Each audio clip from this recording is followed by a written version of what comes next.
And it does feel hopeless sometimes because you'll like bring something up like that to your doctor and be like, yeah, I had this it's like a tinge. It's like a real sharp pain. And it's just like every once in a while. And they're like, yeah, you're getting old. And it's like, that's not clinical. Right. That's not what study is that from?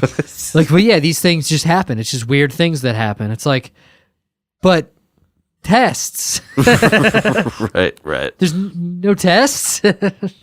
Yeah.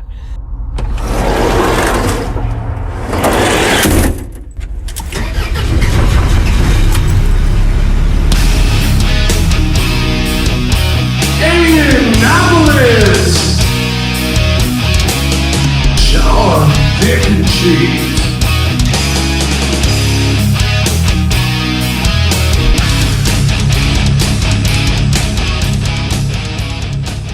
Welcome back, Stamp Tramps, to Attempted Delivery. We are hot as hell right now.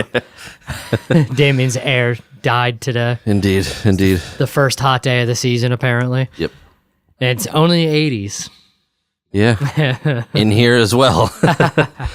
It happens every year. I have one of those home warranty things, and I'm willing the just entire system to die so they will replace it, but they just keep like putting Band-Aids on it.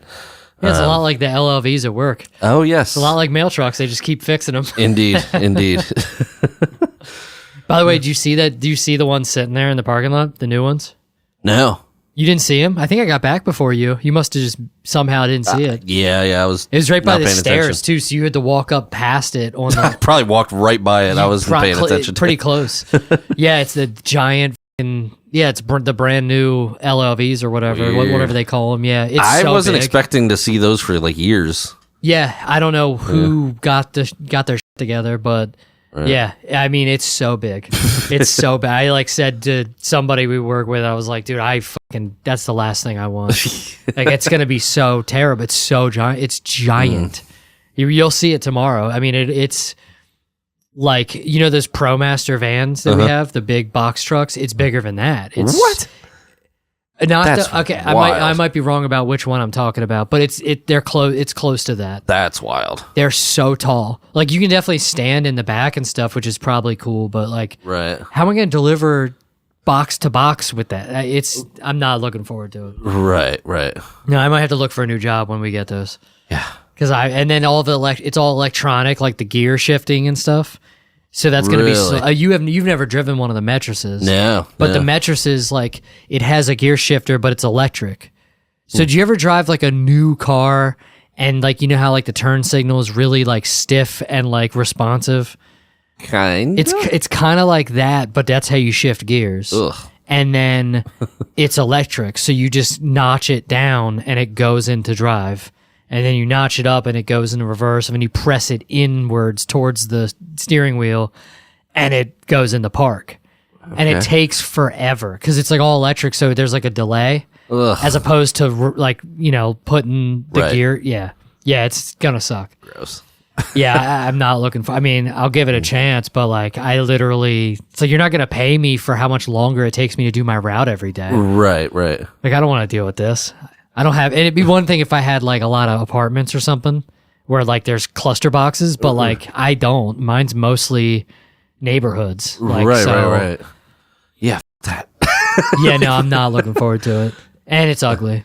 On top of all that, it's also ugly. My truck, they can't keep it running for more than like a few weeks at a time before it dies again. Like, I don't want, so I don't know. I hope they don't replace my truck. Like, I'm cool with having the mail truck as long as possible. The only upside, I'm assuming there's some AC in there.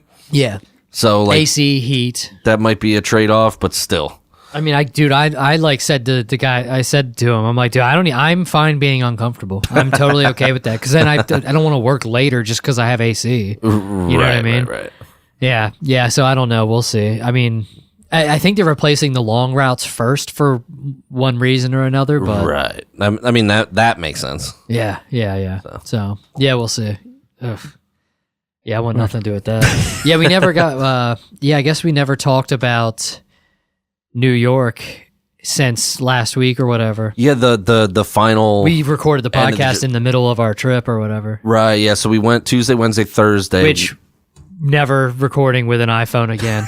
I had to fucking convert the file twice to different formats because I hate Apple so much. I was so mad. Sorry. That's fine. I just had a flashback from. So yeah, we recorded a pod in the hotel room right after we went to see the play, Glengarry Glen Ross. Oh yeah. And I think you might have posted a thing, but like we know.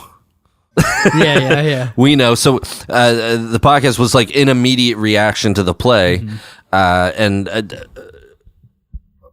I was way more familiar with the movie, and the movie has a scene with Alec Baldwin that like that we talked about on last week's episode, whenever this comes out, but the first New York episode, and I was so sure that like that scene gives everyone like their motivation, urgency. Yeah. So like it was wild that it wasn't in, and then later that night, a quick Google search that could have been done before the podcast. That scene was not in the original play. Yeah. Hence, they were doing the play, not the movie.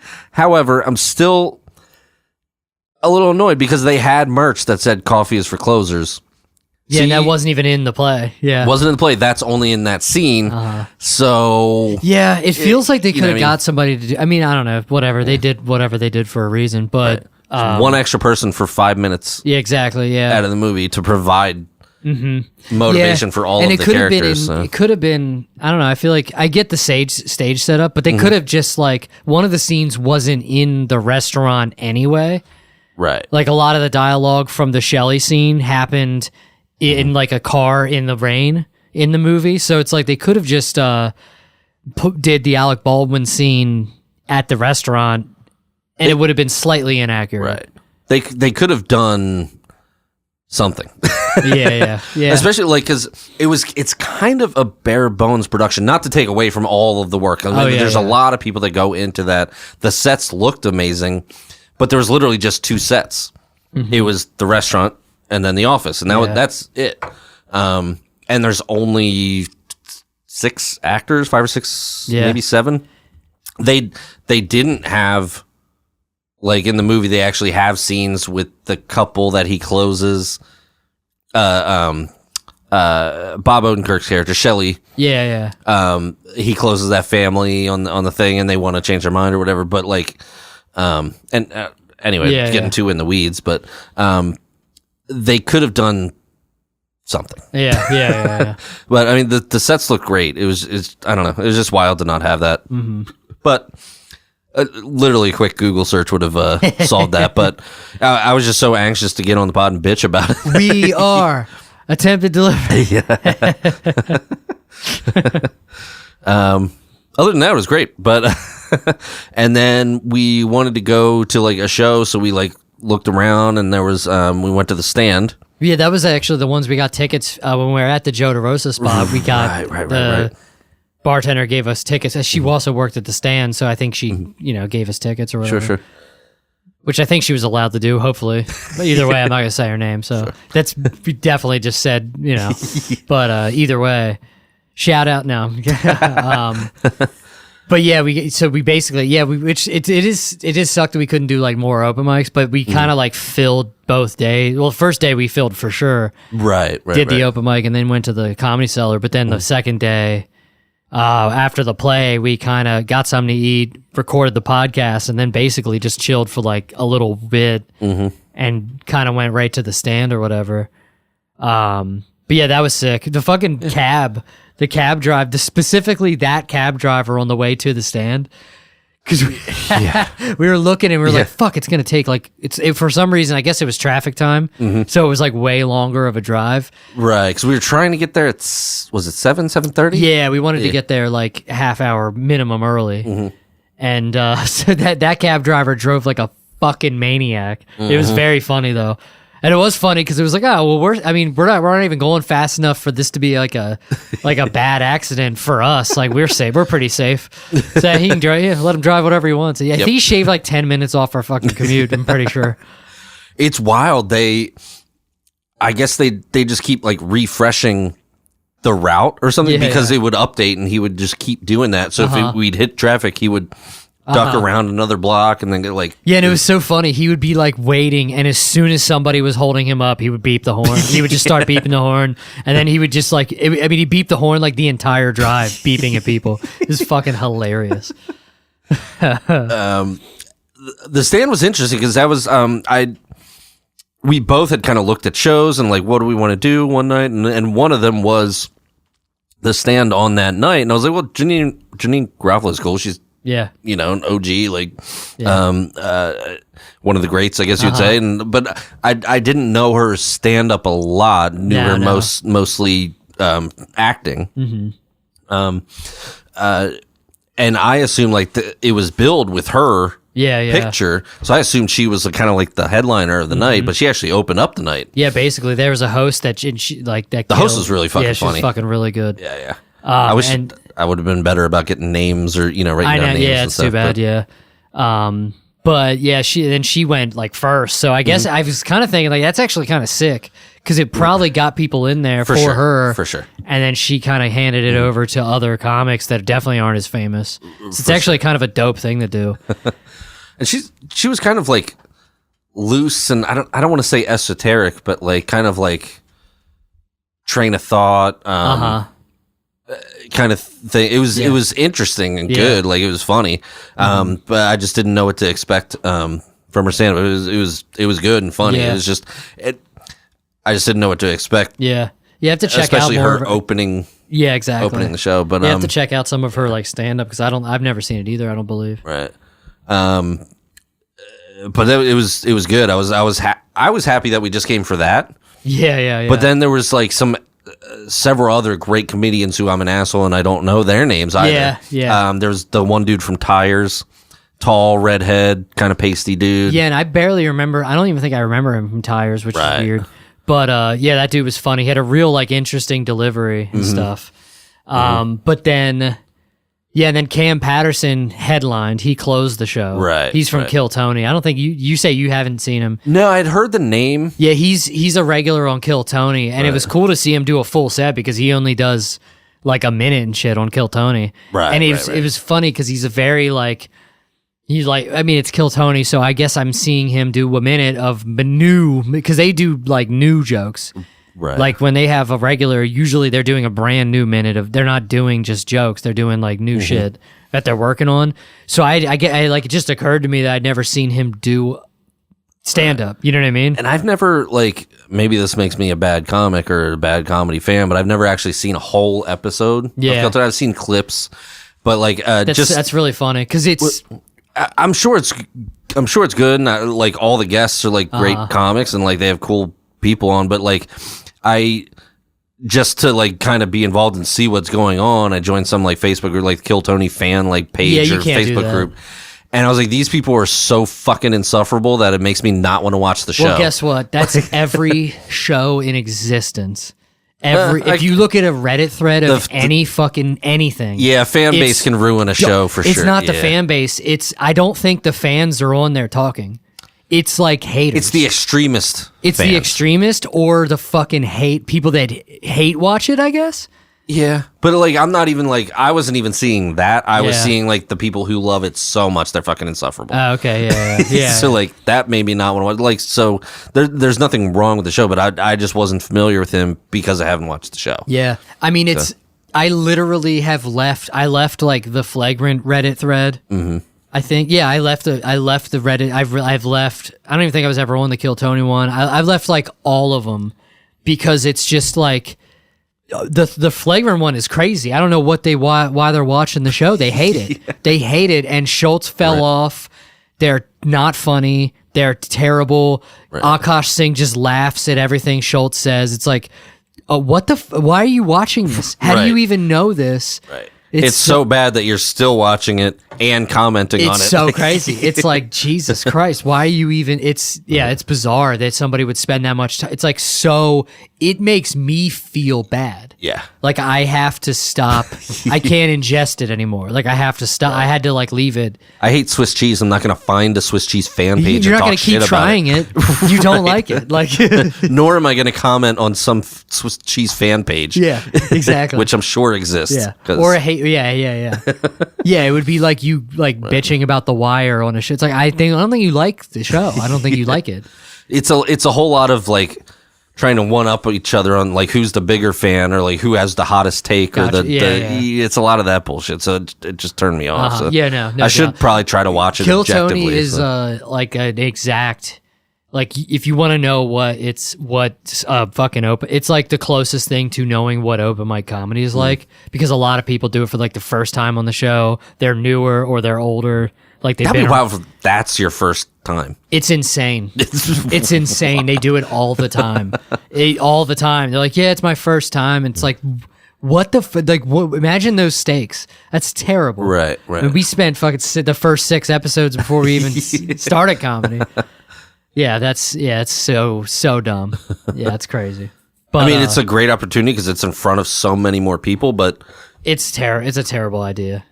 Do you want your first moment to be seen? Yeah, and why do you want to? Don't you want to do well in front of millions of? You only viewers? get one chance to make a first impression. Exactly. Yeah.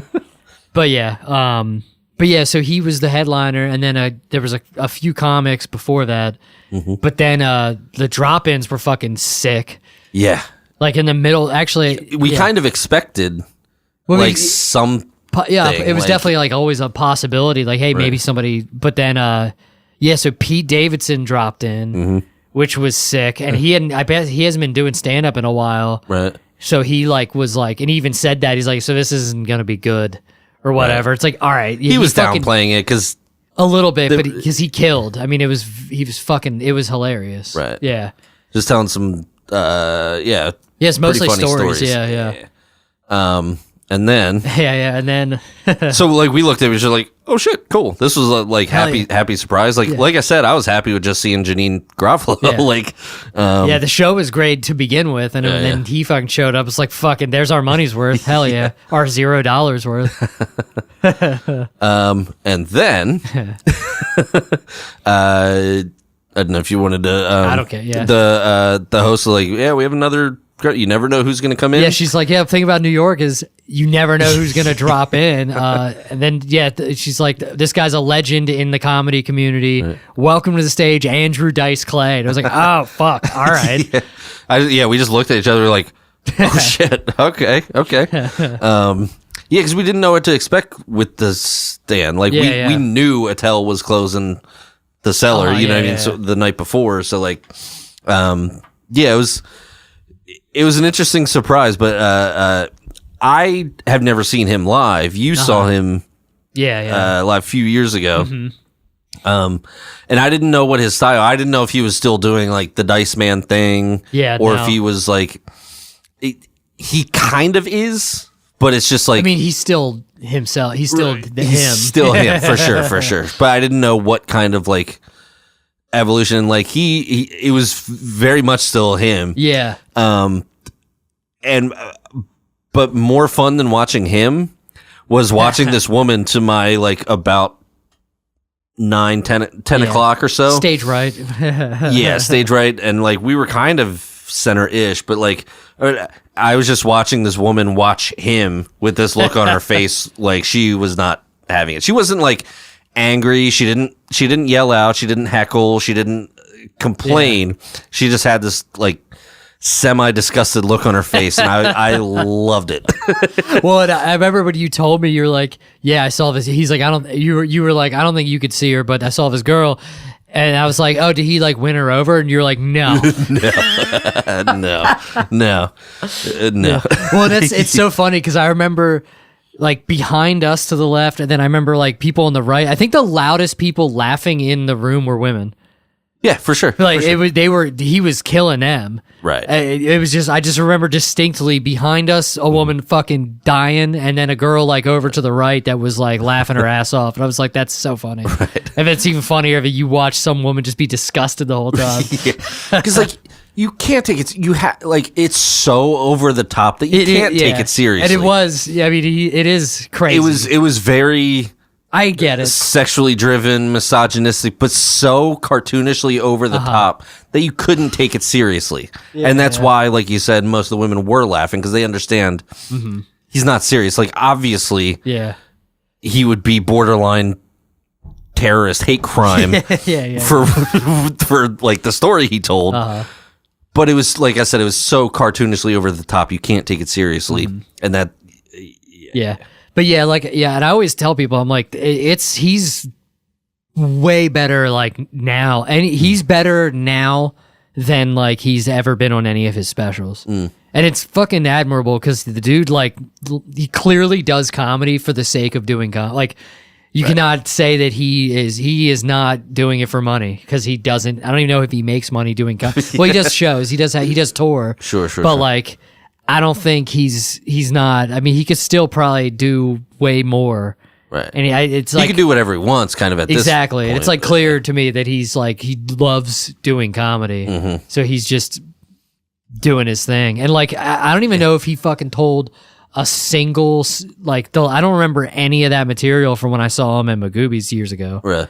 Yeah, it was. I know he didn't do a big chunk of that material because I remember a lot of it was like current back in Magoobies. Like I remember he was talking about like Me Too and stuff, and then he was talking about like Louis C.K. and then he was talking about then he was like giving this guy, he was like making fun of this dude that looked like Santa in the crowd for like 5 minutes. So it's like he's just doing whatever he wants. It's impressive.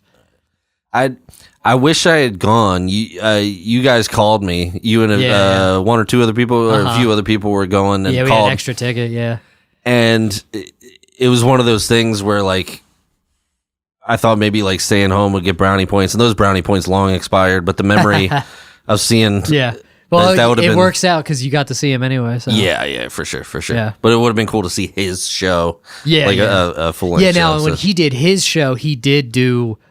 Because it's his show, so his fans are fucking crazy, and they were like yelling out "Hickory Dickory Dock" and shit throughout the show. Every once in a while, somebody would say one of the fucking rhymes, and he's like, "I'm not doing the rhymes." And he's like, "Just wait." And then he did like a bunch of the rhymes at the end of the show. Right. It's such an asshole thing to do. It's like, if he's going to do it, he's going to do it. But if you really like him, let him do what he's going to do. It's like, those are all recorded. You know them. And they're fucking nursery. It's not like... Right. I at least understand why somebody would be like, do the machine story to Bert Kreischer. Like, it's like, all right, fair. It's a fun story, but again, it's recorded somewhere. You don't have to... Right. But at least that's like a whole thing. But the rhymes, it's like, really, you need him to just say Hickory Dickory Dock? Right. Like, this isn't even like that. You know what I mean? It's not like... that I don't know. It's just like funny. I don't go to see Metallica to fucking hear Enter Sandman. Yeah. Like if I was a genie and they fucking rubbed a guitar and I popped out of it and was granting them one wish, I'd be like, you guys never have to play Enter Sandman ever again. Yeah. No one ever needs to hear that song again. Yeah. It's fine. It's good, but like we've all heard it. I don't need to see it live. Like, but the same thing with like music and bands. Probably people get upset when they play new stuff, especially when they've been around for 20 years. Right. I guarantee Ozzy would always say that. He was like, I can't get off stage without playing Paranoid. I'll get fucking crucified. That's a given. That's true. Yeah, but I would. My argument to him would be like, you're not putting out as much music. Like Metallica has so many newer. It's like they just put out an album. You're gonna have to listen to some of the songs. Like, aren't you a fan? Don't you want to like listen to the new songs? And that's live? what I think about comics. Like, if you liked that, why don't you see what else they're going to come up with rather than trying to make them recite? Especially because if you hits. fucking pay attention, he's sharper, and she's still real sharp, and it's funny shit. Like, told this story about being on like a plane and stuff is fucking hilarious. Right. Yeah. It was. No, that was sick. Yeah, that was definitely fucking awesome. Hell yeah. Now what happened after that?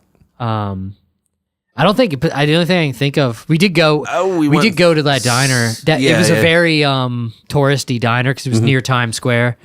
But it was like, what time? I don't even know. It was like 11:30. Yeah, it was pretty late. And we probably could have found another diner, but it was like near the hotel. So it's like, fuck it, let's go to that place. It's funny how poppin' that was. It just occurred to me how many people were at that diner. Oh yeah. It was like a big, like, it wasn't like a local, it was not like a small New York City diner. It was this big. It was basically a restaurant, but it was a diner, diner food or whatever. And they had like 2 floors. It was a big ass place. Yeah. But they had it was fucking busy as hell. Yeah. Like as far as tables and everything. I guess it was near Times Square or whatever. on a Wednesday night. Yeah, like yeah. And I was thinking about that pastrami sandwich the other day. Fucking pastrami sandwich, and I got it had two dippy eggs, two over easy eggs. Right. This fucking works. Yeah. This shit works real well. Yeah, that was good. I don't even remember what I got. A burger. You got a burger. Oh, yeah. Why do I remember? That's weird. Yeah, no. You got a burger. I thought and so, fries. but I was like, it looked good. Yeah. Yeah, it was good. Yeah, it was a smash burger. Right. Yeah. Yeah, and that did look good. But yeah, that fucking pastrami sandwich was solid. I never thought to put dippy eggs on it. I'm like, I was kind of hungry for dippy eggs, but I hate that I call them that. Just like that's what I call it. Vin always called them. But yeah, I never even considered putting that on a fucking meat sandwich. No, I guess I like them on burgers. I need to do that more often because they're good on a sandwich. Do you like that shit? Yeah. Yeah, I need to do that more often. A lot of brunch places will throw a fried egg on a burger. And, yeah, I got to do that more. I think that's my takeaway is I just need to put that or on a bowl of noodles or a bowl of rice. It's also good. That does sound good. That's a very Japanese thing. Fuck, why do we do this? Why do we start? Every time we start talking about food, I'm gonna fucking be starving by the end of this episode. Well, there's more food, so let's move on because we're because I was gonna say we went to that sushi place. Right. So we after the diner, I think it was late as fuck, and we had to check out the next morning. So we did the responsible thing and went to bed. Yeah. After a full pastrami sandwich, I just go to bed. It's the worst. Yeah, the responsible thing: eat a fucking. I washed my burger down with some more scotch. And so it helps dissolve everything. Yeah. But then we got up, and it was weird because we did the valet parking, so we wouldn't have to deal with the parking. And it was unclear of like. So I went down. And I was like, "Well, we're not checking out yet. Can we get the car?" Because they say it takes an hour, and they were kind of giving me a weird tude, like. Well, are you ready? Are you packed up? And it's like, well, yeah, but like you said, it takes an hour to get the car. I'm not going to pack up the and then thing just sit in the lobby the whole time and then check out with our luggage and sit in the lobby for an hour. So there was, when I went down, something had happened outside. I never got the full story. I asked somebody at the front, and she's like, "Oh, just some clowns," but the cops were there. There was apparently some altercation. Literally clowns. Yeah. Fucking clown makeup against the. So something had happened outside, but it was I guess diffused by the cops. I don't know if it was a fight. I don't know the details. But I was trying to get a cart. Yeah, because we were trying to figure like. They're chiseling you every little bit, and like we're not cheap. Like we tip, we tipped well the entire trip. But it's like, okay, we're gonna tip the valet guy. Do I need to tip some guy to put our bags on a cart? Like any hotel I've stayed in, I go down, I get the cart, bring it up to the room, you throw your shit on, and then you bring it down. Yeah. Apparently, this is a nice place. This is classy. Yeah, so like all the hubbub's going on. Like most of the door guys are like dealing with the cops or whatever was going outside. So I just kind of sneak over and took one of the carts and just headed for the elevator. I hit the button and all of a sudden, dude comes like running like, no, you cannot take the cart. You have to get a bellhop. I was like, we will help you. And I was like, what if we don't need help? Yeah. I just need to take this up to the room. Put some bags on it and bring it right back down. And he's like, no, it's hotel policy. And I was like, okay, sure. So I just left the cart there and got on the elevator. Yeah. And then I think eventually we're like, okay, fine, and called and like, can we get the bellhop service or whatever? We just had like a little bit too much to carry it all down or whatever. But right. So like, fine. So they brought it down. They brought the car, and then we just got checked out, loaded up. And then, one thing I wanted to do, I originally talked about doing like an omakase, which, with sushi, it's like where it's like small, private. It's like you sit at the bar and every piece is like prepared to order and just made in front of you and handed right to you. But that's more expensive, a little more intimate. And I know you're more into like the rolls. Yeah. And stuff like that. And even I'm like, I don't want to get handed a piece and like not like it and have to like be rude and like because you're kind of supposed to eat it anyway. Yeah, you would just eat it, yeah. I mean, I would just eat it and hate it. Yeah. But then another thing I've always wanted to do is one of the conveyor belt sushi places where they just send sushi around. You can order and they'll just zip it to you on the little conveyor belt. But that seemed a little more fun. Yeah, yeah. And loose and not quite as expensive. And so Fort Lee was only about 15, 20 minutes from where we were staying in Jersey. And then that was right by 95, which we would have had to take home anyway. Yeah, it was probably wasn't even an extra, it was probably barely an extra 10, 15 minutes to go out of the way.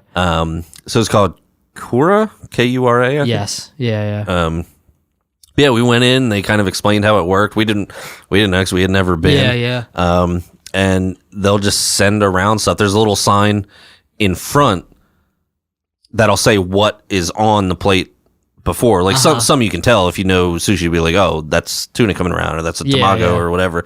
But some of them, if you weren't really sure, it would tell you what it is. Yeah, it would have a sign on the conveyor belt and then 2 plates, and you basically grab the plate and hold the thing that is attached to the conveyor belt, and then it opens the lid, and then you pull the plate out. And then when you're finished with the sushi, you put the plate in this little it's almost like a little like a laundry chute that would be in a hotel or something, or and then just a little slot that you just plop your and then it counts plate the in. plate, so you pay by the plate. Right.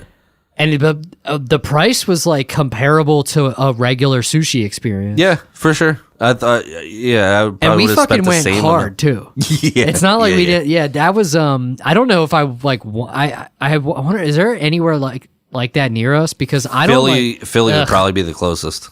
I not that I have a problem with Philly, but Sure. it's far away. I would like to not eat sushi anywhere else. You know what I mean?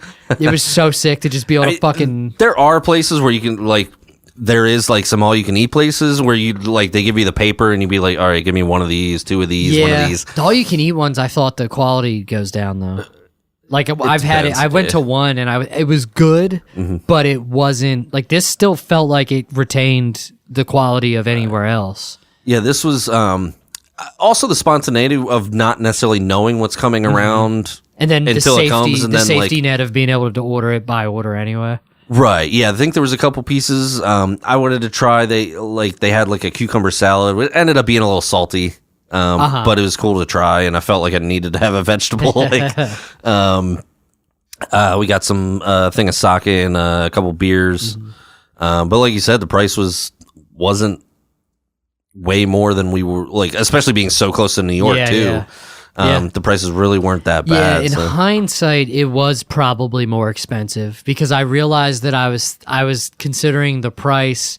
I was like, oh, that's around what I pay normally, but now I'm realizing that was one of us because we split the price in half. Right. And then now I'm thinking that's actually the closer to the price that it would be for me and Lori to go out to sushi. So now in hindsight, it was a little bit more expensive, but we had a lot of sushi too. So. Yeah, for sure.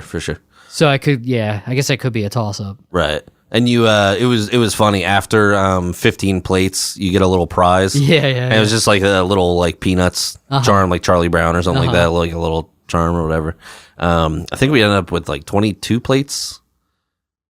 No, that's not 22 whole plates of food. No, yeah. That's 1 or 2 pieces on a plate. Yeah, usually the plates would be 2 pieces of sushi, or if it was a more expensive one, it'd be 1 piece. Right. Yeah. Yeah, they had a Kura Reserve or the higher end, nicer pieces. It would just be 1 or it would be 2. Yeah. Yeah, that was really good. I'm fucking so hungry. I know. But they also had other stuff. You could order ramen or udon. Which I was really tempted.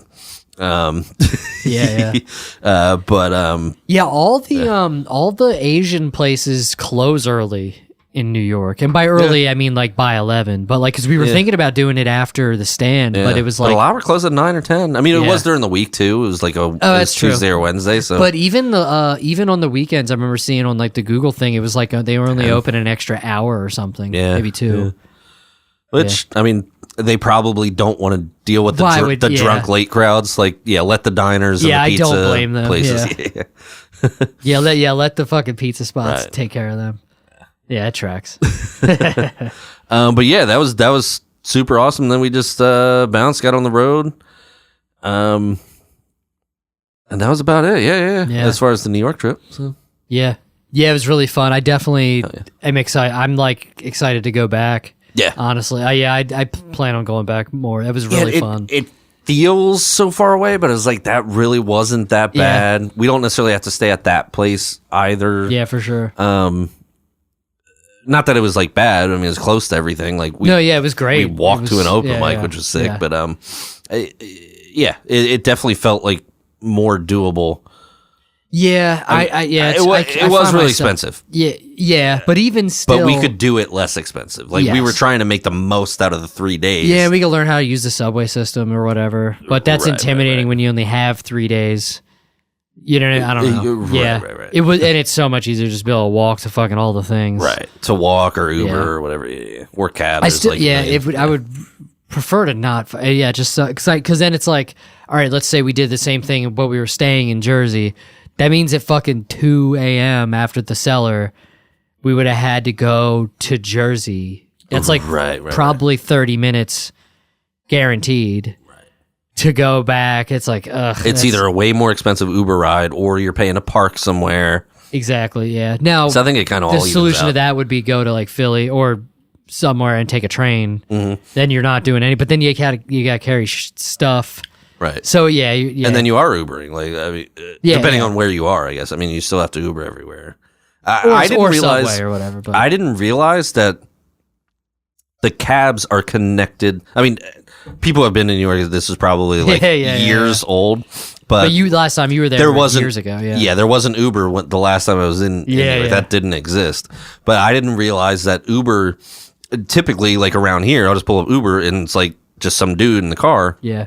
So Uber in New York, you pull it up and it pulls up that like just individuals, but then also cabs. Like the cabs are, and that probably because like so many people are employed, like that it's probably part of the New York economy is the cabs. Yeah. That it had to been some agreement that they can accept Uber rides too. I don't know. There was like a lot of like issues with that. Yeah. Because like it used to be, I have a very surface level understanding of it, but they used to be like that was something you like worked a long time towards to getting, I forget what it was called, but to get a cab license or whatever, like they were worth like they're like liquor licenses in Pennsylvania. They were worth like hundreds of thousands of dollars to fucking get like to be able to get a cab, like to I forget what to get that, and then Uber like kind of came along and like fucked a lot of those people because they spent a lot of money on that thing, and all of a sudden it was worth like significantly less, and then some shithead can just have a car and Uber, you know what I mean, like from their perspective. So I don't know how that all ironed out, but I do think that they got like screwed big time in New York because that was a huge part of their life and economy or whatever, and then like they just started making apps for shit, you know. But yeah, it was overall it was a killer week. Like we felt we crushed it the first day. We were like, oh goddamn, like yeah. You know what I mean? And then to have the play, and that was super fun. It was. We checked like everything off, and I think we did well. Yeah, and to be able to just hit a mic, that just felt. Yeah, really it would have been cool to hit more because there were so many available, but we didn't. I mean, we kind of are busy the whole time, so it's not like right. And wanted to record an episode. Yeah, in a hotel that was a big part of it. Yeah, that kind of. But I think it was the right move seeing the play early in the day. Yeah. You know what I mean? Because that allowed the evening free to actually either do or see comedy. Yeah. I think that was a killer move. Yeah. So what happened after that? Nothing. I think we just went home. Yeah. Basically just came home. The wife and kid are still in Seattle. Mm-hmm. Talked about this on the episode with Elliot, and I don't know what order they're going to come in, but Saturday I was supposed to have a show with Earl at the Harrisburg Country Club, but my mail truck died. Speaking of the mail trucks up top. Yeah. It on the route, it gets fixed. It'll run for a few weeks and then it dies again, and it's been like that for years. Yeah. And I was going and would have been perfectly fine to be on time, and the truck died. Yeah. It was like stalling and then starting, and then it just kept progressively getting worse, and I could get it started and it would like hop a couple feet, like if that makes sense. Yeah. And then just die again. So finally I had to call and ask them to bring me a truck, and they did. And I've been smart. I don't know if you do this. But on my route, I'm not like super near a gas station. So when I have to call and say my truck's dead, bring me a truck, please make sure it has gas in it. Yeah. Because I don't know how many times I broke down, they brought me a truck and it's on fucking empty, and then I have to fucking...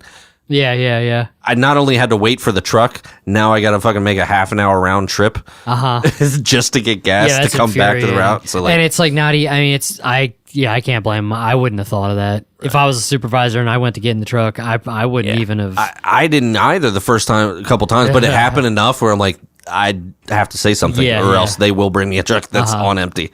And then, like, I mean, I've been lucky enough I was close enough to a gas station, but there's some routes where you would have to, drive a real fucking far way to a gas station. Oh, for sure. And probably call them and be like, hey, the truck you just brought me, I need another truck or a gas can because I broke down again. Or, that'd be so funny. That would be so funny. Right. I mean, it wouldn't be funny. You'd be working an extra hour and a half at minimum. Right. Some of those routes are like 30, 45 minutes away from the office now. Right. So, yeah, I was bummed that I had to say, like, I'm not going to make it on time. And, he's totally cool about it. I mean, but I was bummed because I've never had to cancel a show, like, for any reason. Even the last one I did with him, I was pretty sick and said, hey, I'm sick. I can bring my own microphone in. And they were like, I don't give a shit. Cool, come. I'm like, all right. But at least I made you aware. So, but yeah, I never had to cancel. So that was kind of a bummer. But it is what it is. And then my show got canceled on Saturday too because of rain. Right. Because I didn't realize it was like an outdoor show, and I guess it was gonna like rain too. It wasn't like calling for drizzling, I guess. Right. Yeah. Yeah, it was down in Maryland, right? Mm-hmm. Yeah, I guess they didn't have like an inside spot. I guess not. Yeah, it is what it is. Yeah, they might do another one there. Nice. Excuse me. Word. But yeah, fucking. Other than that, I've been not writing any jokes at all. No, I wrote I kind of wrote like a bit. I hate when I do this. Like I wrote kind of like a bit, and I just like don't have the ending. And it's like I hate like. I don't know. I guess I just maybe have to like take it on stage and like just do what I have and see if like anything comes of it, or if it like maybe like stimulates my fucking brain to write more about it or whatever. But it feels like incomplete to go on with like nothing to say. I mean, not nothing, but like some punchlines, but then it's like it doesn't feel right. If you don't know like, where you're gonna end up, exactly. Like, that's that's like the problem I have. If I know where I could end up, but I don't have any jokes about it. So it's like, what am I going to do? Just say things? You know what I mean? I'm not like a fucking one-man show at an open mic. It's like, it's already hard enough to get, you know what I mean? It's already hard enough to get laughs at an open mic. It's like... Have you run it by anybody, like Brooks or anybody? Or? No, I probably should just fucking cut the middleman out and run it by Brooks and let him write it for me. I like to try to do it myself. Oh, sure. Before I take it to Andrew Brooks and have him fix it. I like to break it and then be like, hey, what's wrong with this? No, I did run it by Lori, and she's like, I like it. She's like, I think it's funny. I think it's like there's something there. She's like, I like what you have, but it just feels like an abrupt ending. I might be able to figure out how to end. I might be able to figure out how to end it, but it'll still feel wrong to me because I know where I want to take the bit. And if I don't, you know what I mean? Like, it might be okay without an ending, but I will know. Right. And So then how do you transition to something up. else? Like, how do you... Yeah, I mean, it'll probably be long enough that probably take... Like, if I go to the zone to do it, it'll probably be the whole 3 minutes or something, but I'm not sure, yeah. Yeah, I don't even know how long I don't know how much I have is. I don't know. But I think it's something there. And I also... this is like stupid, but I don't know. I don't like being I like to when I've it's about like it's about like men's emotions or whatever. So it's like when I have like a bit like that, if it's not like a succinct short joke, like that's like a minute long, this and this punchline done. I like to like if it's something that like has a point to it, I like to make sure I represent all of it. Does that make sense? Like I don't really like. It's funny because like we just watched Andrew Dice Clay, and I don't want it to be like tone deaf. I don't know. It's just like something that I don't want to do. Like I want to make sure first off I'm like representing myself correctly and not like just. Right. He's built that personality over years. Yeah, and this is just a me thing. It's really just like a I don't want to say OCD thing because that's not true, but like this, you know, the informer. It's like kind of like an OCD thing with me. If I do have like a point to like a bit, I want to make sure I flesh out all of the angles, like all of the ways that it could be perceived that I'm doing these like this joke. Right. So it's then make sure it's perceived the way you want it to be, and not tone deaf, not like I'm shitting on. I don't know. It's unnecessary, and I don't even. I like comedy that doesn't do that. That is very one sided and doesn't give a. And it's like, you know what I mean. But it's just for me. I like to represent all of like the idea. Like I don't know, all of the idea. Especially at this stage when we're at shows where they're not coming to see us. Exactly. Like someone going to see Dice is not going to be like butthurt about like, it. Like and it's horrified. not even a matter of like that necessarily. But it's not. It feels incomplete when I don't, because I know what somebody might think about it, and that's not what I'm saying. So I want to be clear because I don't want to be, like you said, misrepresented or whatever. And it's just a pain in the ass. So that way, eventually down the road, people do know what to expect from you in a way, like, you know, for better or for worse. Yeah. I have some random story from on my route, but like I don't have an ending, so I've just never done it. Yeah, stories are hard. It would be like these few funny things happened, but I can't end it with, and then I just delivered their mail. Like, yeah, exactly. That's not an ending. That's not funny. I have a few. I do have a whole same thing. I have a bit, like a Postal bit, like a whole bit about.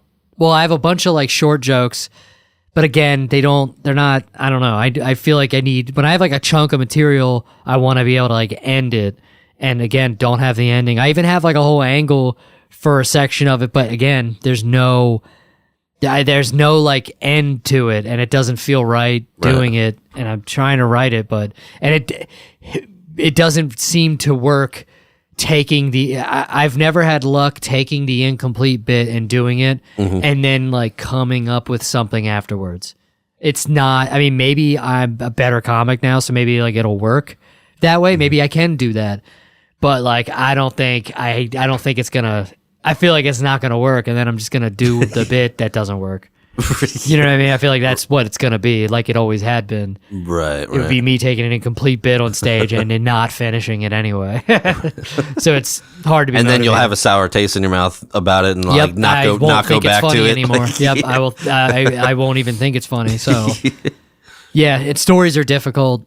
It's hard to. Yeah, I would like to try to write more like long like stories and shit like that, but again, it's tricky when you don't do it. So like learn how to do it, and then like also get it short enough to do it an open mic. Right. To work on it. Somebody said it might have been Elliot the other night on the way to Church of Satire, but he was like, you kind of tell stories. I was like, no, because it wasn't formed that way. Yeah. A bunch of my acts is just about real stuff that has happened as far as like the hidden fertility stuff. So I would just write individual jokes, but then kind of put them in chronological order or some kind of sense. And then the setups would be I mean, you are kind of telling a story. Right. But it wasn't conceived that way. Yeah. That's hilarious. No pun intended. But it wasn't conceived that way. I was just like, okay, I'm writing this joke about this, writing this, but over it, there's an arc naturally because Yeah. it happened over time. And sometimes it comes together that way. Yeah.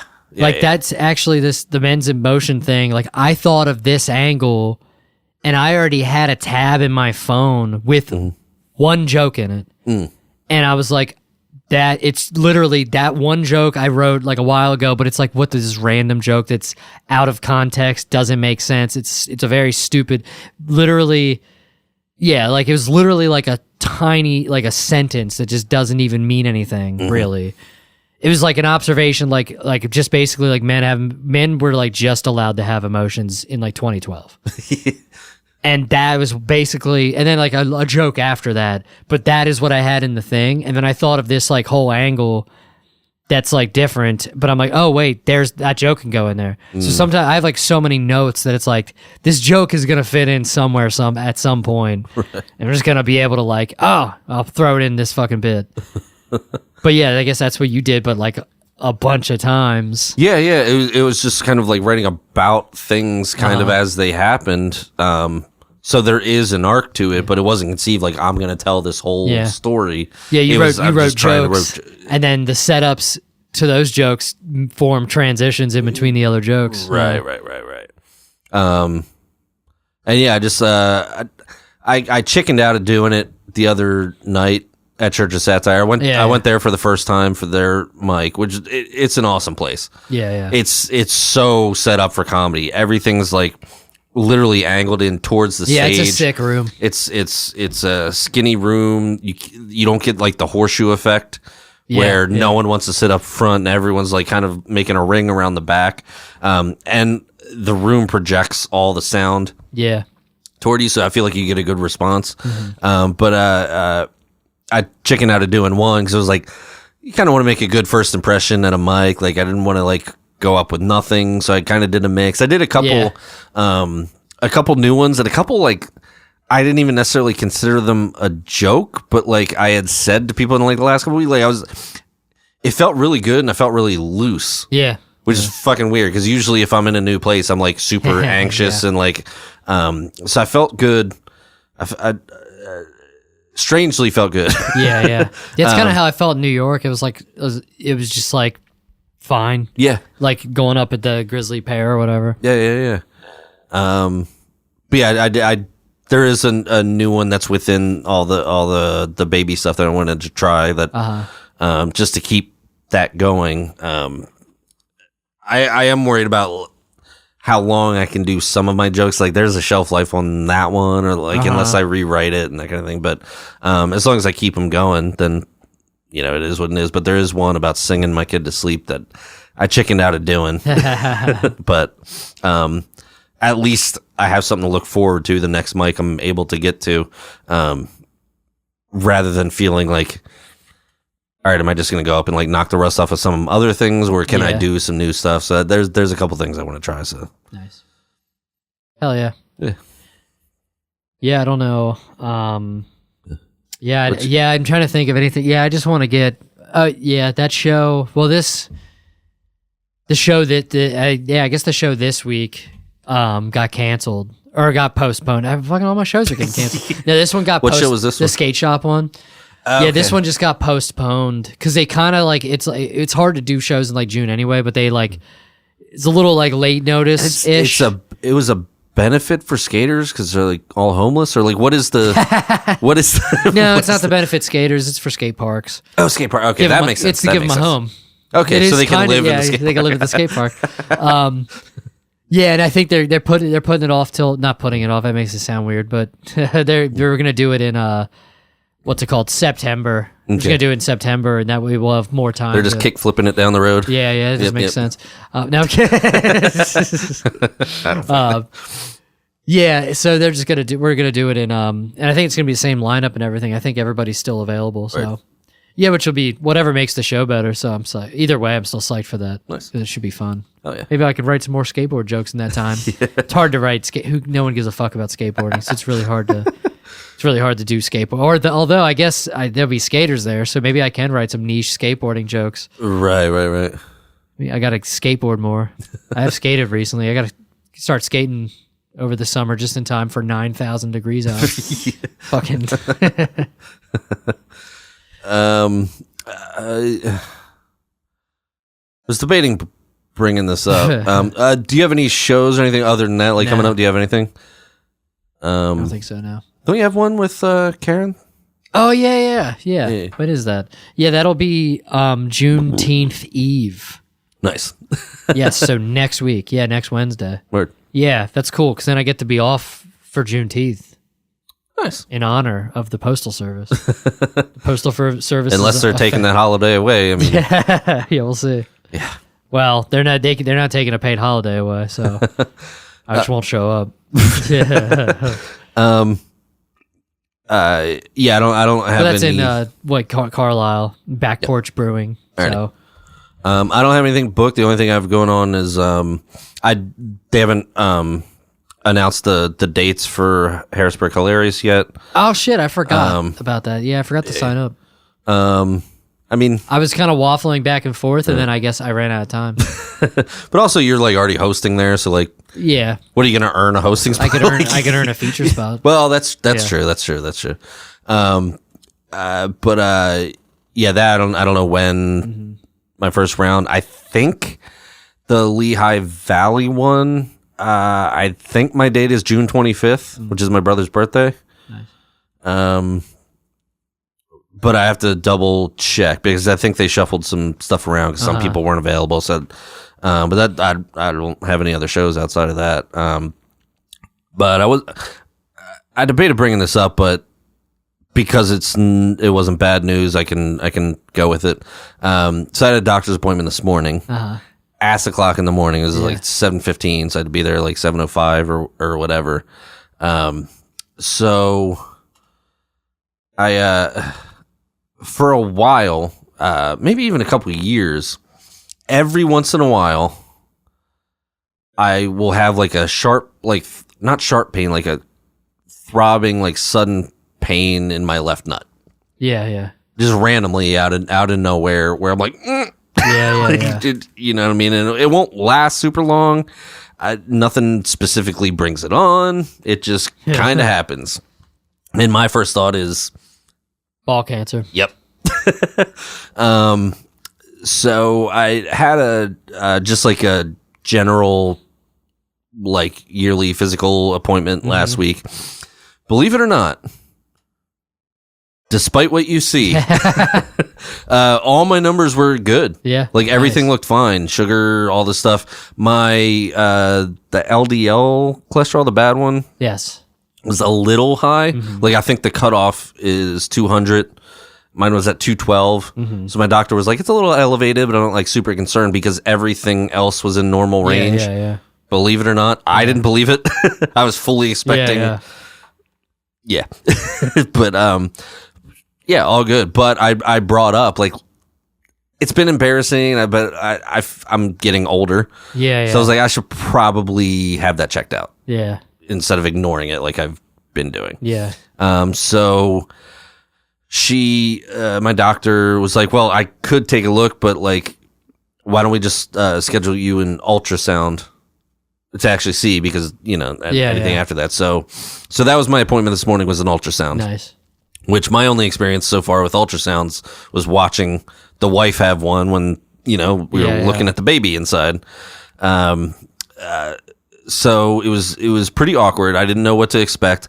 I wouldn't say I've had like a full panic attack. Yeah. But it was kind of like the anxiety of having your balls checked out in the first place, possibly finding out it's like something serious. But so I don't know who does it, the technician or I don't know if she was a nurse or what you would or specific title, but she comes and calls my name, comes back, and of course it's like a pretty attractive chick. And I was like, I don't know what's better. Like on like your primate brain is like sure, but would you rather have like some big burly dude like with zero like you know what I mean? Honestly, kind of. To where it's just more like clinical and like it's a job and that kind of thing. Like, I mean, it's just a job to her too. Like, yeah, but is it more? I don't know what's more awkward. You know what I mean? I think the female. I think whatever you're attracted to is more awkward. So yeah. You know what I mean? But like, in general, I always prefer female doctors. Yeah, even pretty, therapy, even like like mental shit. Like I've always preferred female doctors. I just feel like they listen more. Like I feel like male doctors I've talked to, like they want to figure out what's going on for them. Yeah. I feel like female doctors like want to address the issue, not like get an ego boost out of it. If that makes sense. Yeah, I guess. I could be off base. That's just been my experience. But anyway, she made it totally comfortable and cool, and it was fine. It was an anxious, weird thing. Yeah. But she was just like, strip down. Here's like a blanket you put over. You gotta take your schwanz and like flip it up towards your belly button, and they give you a towel to hold it down, like you're trying to like hold down like a cat trying to give it ear medicine, or like I don't know, I don't know what the equivalent. I was trying to think of a funny. You grab the fucking scruff and just ready to go. But yeah, basically she was like, take it and then like just flip it up and just like hold it down with a towel, because they're only worried about the old beanbag there. So like, so she put the goo on, and like it was warm, which is weird. But I guess I get that because I don't know. Anyway, but you don't want it to shrivel up and then not be, you know what I mean? Right. Because then they'll go into you, true, and be less. Should they show up less sense. on the? That makes sense. Ultrasound. That makes sense. But she did. It was fine. Everything was like cool, professional. Like she made it more comfortable. Like you know, I wasn't as anxious because it was just like a job. Yeah. You know what I mean? She could have been just as easily looking at my ear or shoulder. You know what I mean? Got weird looking balls.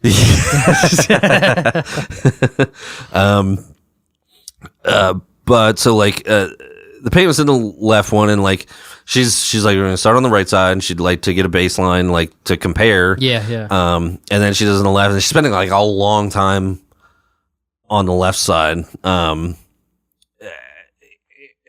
To where I was like, did she find something? What did she see? Like with doing the ultrasound with the baby, like there was a screen we could both look at. Yeah.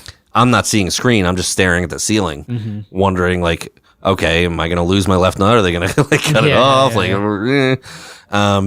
But finished up, left, got to work. My normal lateness. It didn't make me extra late, just my normal lateness. And then they give you the results super quick. I haven't actually discussed the results with my doctor. But I got the results. It's not cancer. Nice. So that's good. That's why I felt comfortable bringing this up. I would have at least waited an episode or two before I bring it up if it was like really bad. But apparently it's an epididymal cyst. There's a little tiny cyst. It's benign and it's small. Like they don't even treat them if they don't get like beyond a certain size. Yeah, I wonder if that's even related to your pain. They said it can be that. Like I was researching, but they said it's benign. Sometimes they don't even treat it because there isn't really anything you can do it unless it gets to a certain size to where it could do something. But like it's just like weird general pain. I'm always like fucking. I kind of like want to get what's it called, a physical or whatever like this. I kind of want to do that shit too because I don't like sit around and play with my balls all day. So I don't know if it's right. Nor do I play with other balls to know what feels normal. Exactly. You know what I mean? Like I don't know what I'm feeling for. Like when they say to check for lumps or whatever. Like it's like they are literal lumps. Like what? Exactly. And I also don't like. It makes me uncomfortable. Like squeezing them. I don't like that. Right. I'm not into that shit. You know what I mean? Like that's the one thing between like balls and like tits. I would prefer the tits to check for lumps. Because then you can like, I don't know, you know what I mean? It feels easier, and that's like the only thing. It's easier. But I don't. Obviously, I can't speak from experience. But mammograms, I hear it's like real bad because they just smash. Oh really? Oh shit. Well, I meant for the self thing. Oh yeah, self check. Yeah, I didn't even know. I don't know what a mammogram is. I thought it was just like an ultrasound. Actually, I didn't realize. No, mammograms. They actually put their boob into this thing, and this fucking hydraulic press, basically, Jesus like Christ. squeeze them and flattens them, and then they can scan it. Yeah. That seems primitive. Yeah. Seems a little old school for what they could be doing. What do they put it on a fucking projector and project it on a white or a fucking pull down screen? They can use expo markers to like circle stuff. Kind of fucking 80s schoolhouse shit is this? You would think technology would like come along a little. You think the iPhone would just have a scanner on there? iBoob. I actually did see that AI will be able to. There's like a new thing that AI will be able to detect. It actually like can anticipate breast cancer. Like I guess I don't know exactly how, but it's like, which is a super sick thing to happen with AI, because then it's like, you know what I mean? No chance of. I mean, they can like they can see like they can see changes in your scans and actually anticipate like this could grow into cancer at some point. So just check this, and they can get like super far ahead of it. Or it's something I saw that like is a very There's promising. some animals that can like sense it. I've heard of that. I mean, I don't know how much. How accurate it is. I've heard it's right, but accurate, but it's probably hard as shit to like. Sure. You can't like mass. You know what I mean? Train these dogs to do that. Right. Yeah. Actually, I have a little pain right now. I must know what I'm talking about it. Yeah. But yeah, all is well. Nice. Nice. So I don't have bladder cancer. You don't have testicular cancer. We're fucking healthy. Hell yeah. And what we should do with that information, with those good numbers, is do something now so they stay good, because it's way easier to keep your numbers in good range than to get them back to good range. Right. But all I want to do is like fucking order a pizza. I know.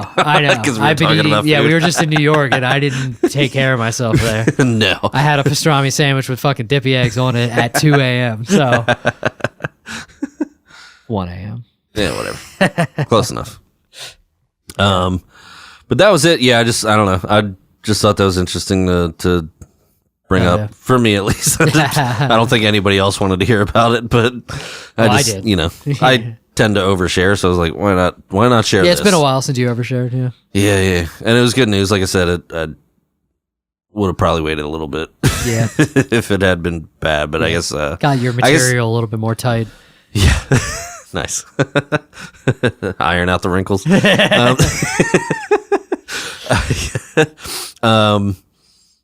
Yeah, I don't know. I guess I felt a lot of relief, and maybe that's why I wanted to like talk about it, because I was like kind of super anxious. Yeah, because it's not something you think about until it like you start to like, all right, I should do something about this, and now you're thinking about it. And I'm like, did I let it go too long? Because it's happened a while, but it's happened so sparsely, and randomly, and it doesn't last long that like, and by the time it happens again, I forgot about it. So and it does feel hopeless sometimes, because you'll like bring something up like that to your doctor and be like, yeah, I had this like just like it's like a tinge, it's like a real sharp pain, and it's just like every once in a while, and they're like, yeah, you're getting old. And it's like that's not clinical, right? That's not what study is that from? Like, well, yeah, these things just happen. It's just weird things that happen. It's like, but tests. Right. There's no tests. Yeah. Yeah. Right now, I gotta go to the doctor. I got like my like nose from like allergies. I blow my nose a lot, so like I'm getting. Because apparently I get allergies now. Super cool. Which didn't have in New York. That's how little nature there is in New York City. I don't think I blew my nose the entire 3 days we were in there. But like I get the inside of my nose is like super chapped, and like it won't heal. I've tried literally all the things. I've tried castor oil. I've tried Neosporin, A&D ointment. I've tried just like moisturizer. I've tried fucking this stuff Lori made, like comfrey. Like I've tried there's nothing left. I've tried just like I've tried all of so many things, and I think she was like, have you tried cocaine? No, I haven't. Because then at least you wouldn't even feel it. Like it would just kind of numb. That's true, but I might bleed everywhere and not even know that it's bleeding. And then coke might make my nose bleed more. So I don't know if I guess. Yeah. But yeah, it's like right on the corner, like it's just like a split on like the right side. It just like it isn't healing. And Lori's like, you might want to go. That could be like infected or something. Just with, I think she said it could be like MRSA or something. I'm like, I got fucking MRSA in my nose. This is the dumbest shit ever. Is that contagious? Should you be in my house right now? No, it's super contagious. Yeah, you're gonna die. No, I'm kidding. Cool. I don't think so. I'm not sure, but it's in my nose, so I'm not like doing anything. And I wash my hands every time I blow my nose anyway. So Fair enough. yeah, you should be good. But yeah, and it's just like so annoying because it's like it feels like wintertime. You know what I mean? When you just can't get ahead of like chapped hands or something. Yeah. That's what it feels like in my nose constantly. Like every morning, I am like cleaning my nose out and then like moisturizing it, and then I get into cold shower, get back out, blow my nose, clean it out again, and then like put moisturizer in it to like keep it from drying up again. Huh. Yeah, it's really annoying. Then she's like, yeah, it might be like something. I'm like, oh, well, fuck. I guess I should go the day, you know what I mean? Right. So annoying. But hopefully I don't have nose cancer. I'm dying from nose. At least we got plenty they can cut off. And It's the inside. The inside's not big. The inside's not big. I don't know. I'm trying here. It's late, and this is our second episode. Yeah, of recording. that's hilarious. But yeah, we can get out of here. Yeah, Since I think we're it's all time. healthy. Yeah. I'm gonna go eat dinner and go to bed at 1 a.m. So, yeah, I got nothing else. Nope, me neither. See ball next Thursday. Take it easy.